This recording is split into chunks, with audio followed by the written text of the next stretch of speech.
હસોદથી સુરતના ઓલપાડને જોડતો વડોલી વાંક નજીકનો કીમ નદી પરનો બ્રિજ જર્જરિત હાલતમાં બન્યો છે. ગંભીરા બ્રિજ દુર્ઘટના બાદ સરકાર દ્વારા તમામ બ્રિજોની ચકાસણીના આદેશ આપવામાં આવ્યા છે.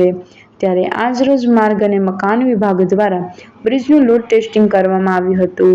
વજનદાર ટેલરને બ્રિજ ઉપર ઊભું રાખી ડિજિટલ મીટરના માધ્યમથી લોડ ટેસ્ટિંગ કરવામાં આવ્યું હતું. આ દરમિયાન મોટા વાહનો માટે બ્રિજ બંધ રાખવામાં આવ્યો હતો. માર્ગ અને મકાન વિભાગના 10 અધિકારીઓની ટીમ દ્વારા લોડ ટેસ્ટિંગની કામગીરી કરવામાં આવી હતી. આ કામગીરી સતત 3 કલાક સુધી ચાલુ હતી. અધિકારીઓના જણાવ્યા પ્રમાણે લોડ ટેસ્ટિંગ અંગેનો રિપોર્ટ આવતા 7 દિવસનો સમય લાગી શકે છે. સુરત અને ભરૂચ જિલ્લાને જોડતો વડોલી હાંસોટનો રોડ પર આવેલો કીમનો બ્રિજ જોખમી સ્થિતિમાં છે. 70 વર્ષ પહેલા બનાવવામાં આવેલો આ બ્રિજને જિલ્લાના લોકો માટે સેતુ સમાન માર્ગ છે.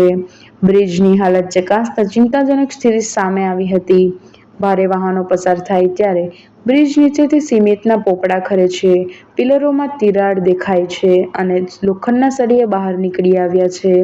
આ બ્રિજનો ઉપયોગ સુરતના ઓલપાડ અને હાંસોટ તાલુકાના ગ્રામજનો કરે છે.